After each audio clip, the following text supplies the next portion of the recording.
Welcome back to UFC Ninja. Here's a peek at last week's betting results to get you ready for the Ninja's breakdown on the next card. Yeah, alright guys, next we got Nicholas Iron Mota versus Cameron Jumpman Van Camp.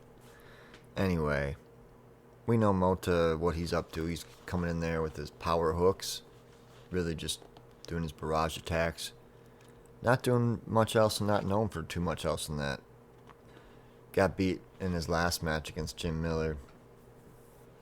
On the other half, we got Cameron Van Camp, who's coming in, fought Andre Fialho in his last fight and got dropped. Oh, pretty cold. Got hit on the chin, right in a nasty spot. But he also touched him up once or twice before that, but he's got a hands-down style. So Van Camp, got to be careful in there with Mota for sure. If it goes to the ground, we're going to see what Van Camp's got on the ground. We know Mota doesn't have much of anything on the ground, so Van Camp's got some subs on his record, sub wins on his record. Could be an outlet for him there. So other than that, I ain't got much to say about this one. Alright, Tony Gravely versus Javid, the Snow Leopard Basharat. I don't got many notes on Tony, but I know he's got good takedowns, power doubles, or power takedowns, I should say, good wrestling background. Finished his last fight with strikes in the first round, but he's mainly got that wrestling background that he used to use, but he's been more of a striker lately, and it's been good and bad for him, obviously, but against this newcomer, Javid Basharat, he's a Dana White Contender Series winner. Had one fight in the UFC. After that, Trevin Jones. Took some shots from Trevin Jones, some big shots. Was okay with it. His style's like a karate style, hands down. Likes to use less power and keep his cardio high. Got a teasing jab he throws out there. But he's got that solid chin. Good hard knee. Hit Jones with one knee. Almost got him out of there. Knee to the body. Also throws knees to the head. Kicks to the head. Got a couple of submissions on his background. Couple darces, and a couple guillotines, actually. So if Gravely does use his wrestling and try to get this to the ground, he better be careful what he's doing down there. So for this one, other than that, I'd say we're going to see Javid, the Snow Leopard, come out on top. Yeah, next up, Maria Agapova versus Jillian Robertson. I'm going to go with Maria Agapova. Alright. Trey, the Samurai Ghost Ogden versus Daniel Golden Boy Zhohuber. So for the Golden Boy, he's got that Muay Thai and a Brazilian Jiu-Jitsu background. He's from Mexico City. He's 23 years old. Dana White Contender Series winner. Speaks good English, and he's very intelligent with the way he speaks. I've seen some of his pad work. It was pretty decent. His kicking pad work was really good. He's got a pretty tight samurai tattoo on his shoulder. Got touched up in that Contender Series first round, though, against Almeida, who Almeida is known to be a big puncher and has won a lot of fights in the first round. But Zhohuber, the Golden Boy, came back. Didn't let them punches ever drop him. Got pretty lit, you could tell. But after that first round, he couldn't get hit by a shot that would drop him. So he was pretty confident after that, and he was the one who was pushing forward and touching up Almeida basically the rest of the fight. And he had a nice throw in there. His jiu-jitsu, we've seen a little bit of that. We've seen his top control a little bit. Has a lot of kicks. And Ogden, on the other hand, he got kicked against the Monkey King 18 different times in a row in his thigh. It was pretty red. So just shows he can't defend kicks. And Ogden's got kicks of his own. Likes to fake in with his feet and hands like he's going to come in and punch. But he's pretty sloppy, mainly. And he's a decent grappler and wrestler. Okay on top, but he's pretty shitty on the bottom. We've seen the Monkey King control him. And Ogden's 32 years old now. And the Golden Boy's coming in at 23 years old. So younger guy versus an older guy here. And Zhohuber's a fighter, man. He isn't going to lose. So we're going to see a serious fight here. And Ogden's going to have his hands full, so I think I'm going to go with the Golden Boy in this one. Yeah, alright, next up we got Loma Lubombi versus Denise Gomez. I'm going to go with Loma Lubombi. Okay, guys. Trevin the Problem Giles versus Lewis the Monster Kosi. Yeah, so Giles is really back and forth. Dude's let me down in the past. He shit the bed against Michael Morales. I think I had him in a DraftKings lineup on that time, but he's got 2 losses in a row right now. Got beat up twice, pretty bad. Kosi, on the other hand, he got beat in his last fight against who was that? But my producer will put it up for you. Anyway, he almost won the fight, gassed himself out in the first round. I think it was Sasha, but he would have won that fight, and he almost won that in the first round. If he would have placed a couple of them shots while he was finishing him a little bit better on the chin, he could have put him away and put him down. He was so close to getting that stopped in the first round. He did win his Dana White Contender Series fight in the first round also. He's a warrior, very powerful in the first round especially. But after that, man, he goes down to like 50%. And he got finished in that third round because of that. His cardio was just gone. He couldn't even get up off the mat. So I think in this one I'm going to go with Kosi. Alright, guys. Damon the Leech Jackson versus Pat Sabatini. Take 2. Shout out to Warhorse, who called in the middle of the first broadcast.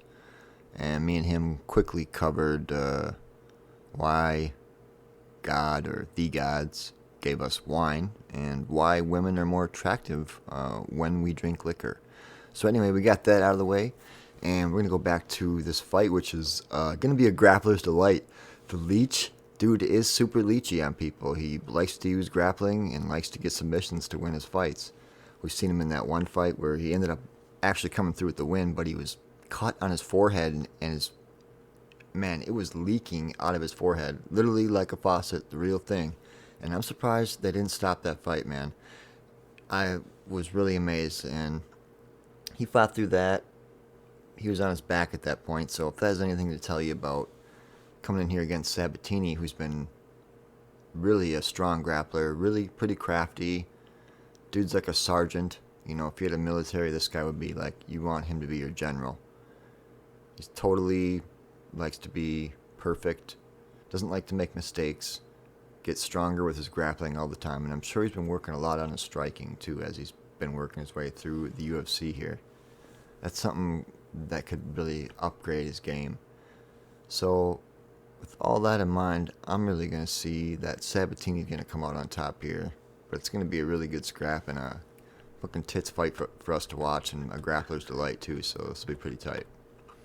Okay, guys, if you made it this far, you made it to the martial arts story of the week, and you've also made it to my 2 free bets that I'll give out to you.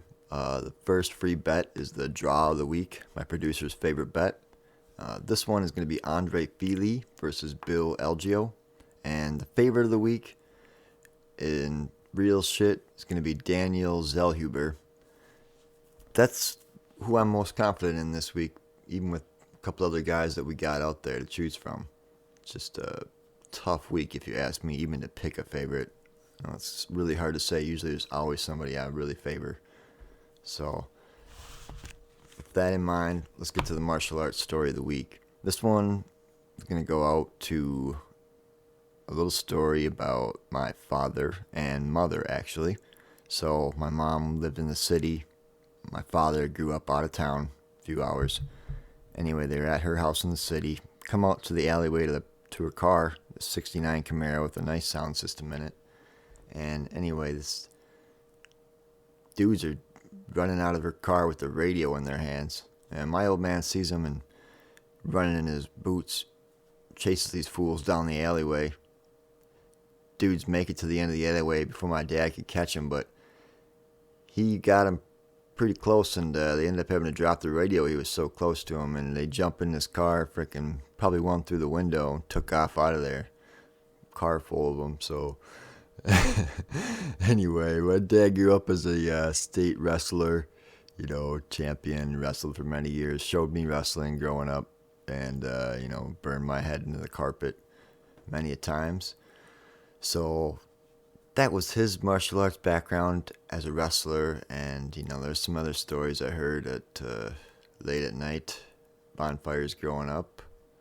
Anyways, we'll keep them for now, but his wrestling background was enough for him to, maybe grab one of them guys. Any guy that he grabbed, he would have been all over anybody that didn't have the experience that he did. So, goes to show you that got the radio back and no martial arts needed. Alright, guys. Next up, we got Anthony Fluffy Hernandez versus Marc-Andre Powerball Burialt. So, for Fluffy, seen him coming to the UFC through the Contender Series there. He's had a few fights in the UFC now, and I've been watching him come up and kind of grow as a guy. He seemed like a younger kid than he is now. He seems like he's older and more seasoned and stays more calm in there. That's how he submitted the Abu Dhabi champ. He got him tired, and fight's a fight, and anything will happen when somebody's tired. But Fluffy is weak to the body, but he does have pretty hard punches, and he also leaves his chin open, which is not great. Mark, the power bar, Burialt, he could catch him with a hard shot to the body or his chin. Burialt's got some decent power on his punches. Choked out, I think it was Jordan Wright in his last fight. But Burialt's not super impressive anywhere. So, he's kind of back and forth in the UFC. And Hernandez has been showing more progression than regression. So, with that, I'd take Fluffy over Burialt in this one. Alright, guys. Tanner, the Bulldozer, Bozer, versus Rodrigo Yogi Bear Nasimento. Alright, so Bozer hasn't fought since 2021. Bozer's got lots of movement, aggressive. He's got his karate background. That's his style. He's got good calf kick. He's got decent movement. When it comes to his finishing move, he just throws this big overhand right when he's tired or when he's trying to finish somebody just to put him away. On his last fight against Ogden St. Peru, he freaking grabbed the fence a little bit. Was definitely looking to get up there, and he's not very good on the ground. And Ogden's used a trip up against the fence to get him down. And Rodrigo Nasimento, he's got a pretty decent trip along the fence. And he's a pretty tall guy, so he could use his limbs to get Bozer down for sure, I'm thinking, if he can get a hold of him. And Bozer came out pretty hard his last fight against Obens. He was going really hard, trying to be more entertaining, apparently, is what the announcers were saying. He didn't want to get cut, but he can come out hard here, and I think Rodrigo, his striking defense isn't that great, but if he gets his hands on Bozer once, I think it could go down, and it might not come back up. Other than that, Rodrigo's got a soft chin. Could see Bozer touch him up, maybe even put him away early. If he can't put him away and does go to the ground, you never know. Even if Bozer falls in on top, what might happen. So, judging by the fact that Bozer hasn't fought since 2021, and hopefully he's been working on his ground game, let's just put it that way. But, that's about all I got to say about this one. Alright, guys. Next fight, we got Alan Amadovsky versus Joseph Bodybags Pfeiffer. Joe Pfeiffer, we've seen him come off of the Contender Series there. He's like 25 years old. Dude trains in Pennsylvania with Sean Brady and, Paul Felder before. Sean Brady was in his corner at that Contender Series fight. So we know he's doing some jiu-jitsu now for sure. He's been training apparently since he was 4.5 years old. But East Coast guy, and all around pretty good skill-wise. Against Amadovsky, who's 34 years old, 0-3 in the UFC right now. Dude ended up getting subbed by Joseph Holmes after he got fucking clipped by him hard with a knee to the chin. But KO by John Phillips before that. Dude's got decent slips and rips, but his accuracy isn't all that great. Just kind of wings him out there and just tries to pressure hard in the first, and he's kind of all or none. And just a fighter with less skill. So Piper should come through here with just showing that he's ready for the game and make it through that first round of pressure and barrage and catch him with something or take him down and choke him out. Okay, guys. We got Andre Fili versus Bill Elgio. So Fili, he's got the karate stance. He's got that looping, teasing jab he throws out there, likes to play with it. He's got a good jump knee. Hit Bryce Mitchell with a serious jump knee. Almost put Bryce Mitchell down. Wrestling's pretty good usually in most of his fights. He got mounted by Bryce Mitchell, but was able to push him off every single time and not get submitted or finished in any of those positions. So in his last fight, he did get KO'd by Jordanson Burrito. Burrito also fought Bill Elgio, and Elgio won that fight. So I don't think that's really too relevant because those were two different fights. But for Elgio, he's got good grappling on the fence, good wrestling also. Doesn't have a lot of kicks, but he's got decent cardio and he's got a good fight IQ. He avoids really big shots because he stays back and he uses his head movement along with just reading the fight out mentally. So that's most of his defense. Everything Elgio throws is like medium power. So I think that's how he maintains his cardio through all the rounds. He's been able to figure out some different fights and come out on top in a lot of them. So I think with this one, we're going to see Elgio come out on top. Yeah, all right. Chidi Bang Bang versus Gregory Robocop Rodriguez. Chidi, he's got that Muay Thai style that he uses. He's like a thinner guy, especially compared to Gregory. He's going to look, like the skinnier guy, and Gregory's going to have some weight on him. But Chidi moves around a lot more, and Gregory's more flat-footed. So it's going to benefit Chidi here, I think, on the feet.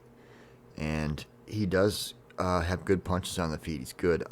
Some of the footage I watched on him, I liked his pad work that he was doing with his trainer.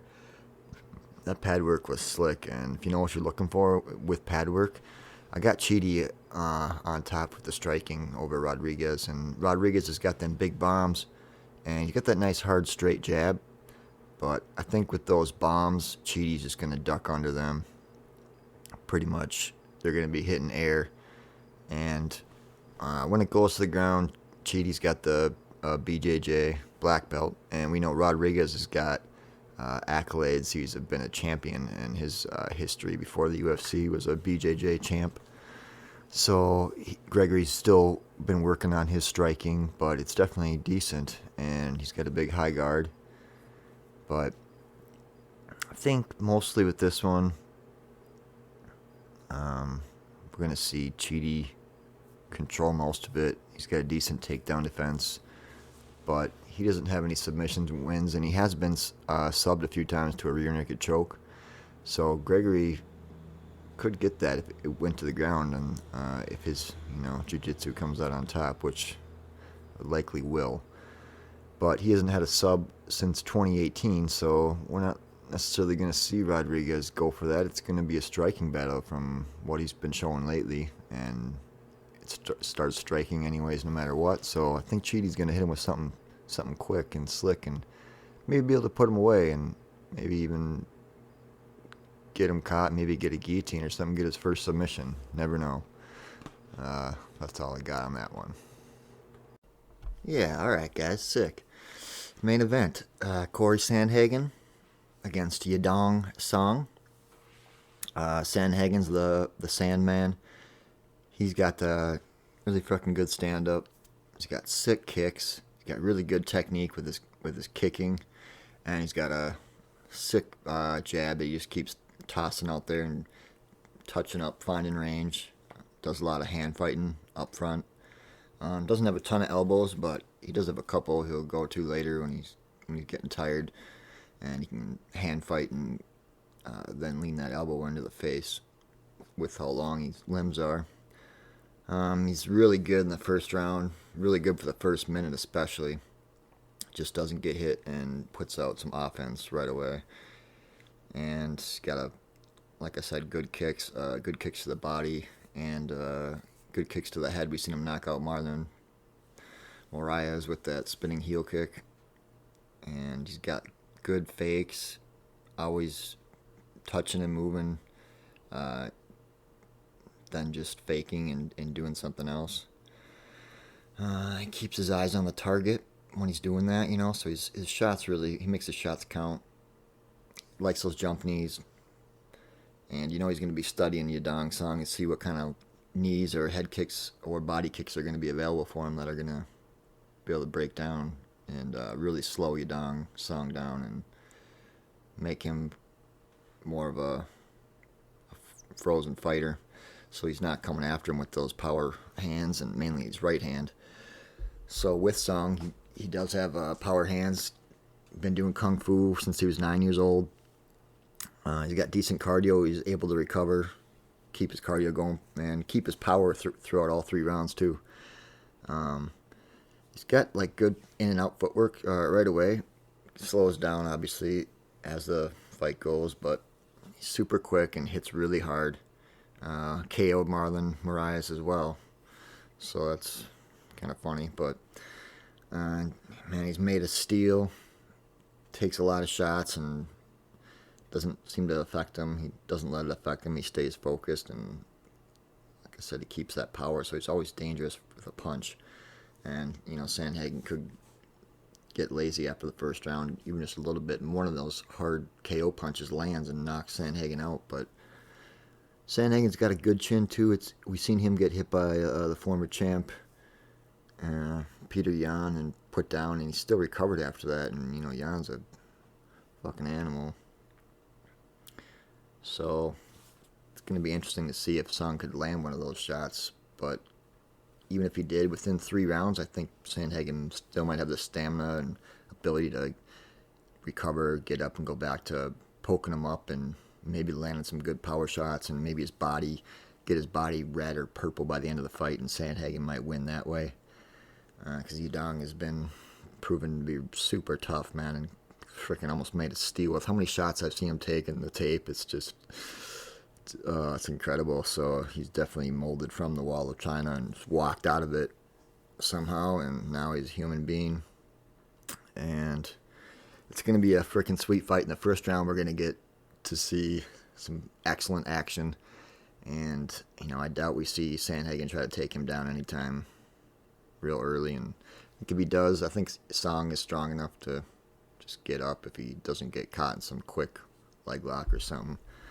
Sandhagen is pretty intelligent and does plan ahead in there. He looks like he would be planning to go to church on Sunday too, but he's fucking good, and he's tough too. He's been conditioned. He trains his cardio hard, and he trains his ability to take punches too. He's in there sparring obviously because he can take shots to the body and head, and it's something he's familiar with and able to recover from.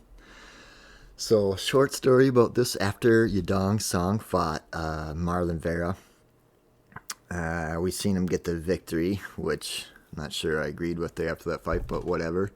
And then during the interview, at one point he pulls out his mouthpiece, and his wife or his girlfriend, whoever the translator woman is, also speaks Chinese and was able to translate for him. And he pulls it out of his mouth and is looking for somebody to give it to, and she just grabs that thing. It's all slimy and nasty, and she's wearing this lace dress, and get her nails painted and everything, and just grabs that thing and puts it in both hands. She is not concerned at all about that mouthpiece. But so anyway, it's disgusting and freaking awesome at the same time.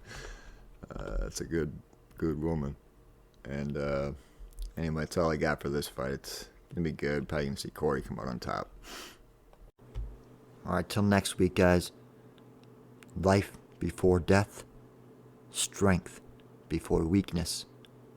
Journey before destination. Keep it real.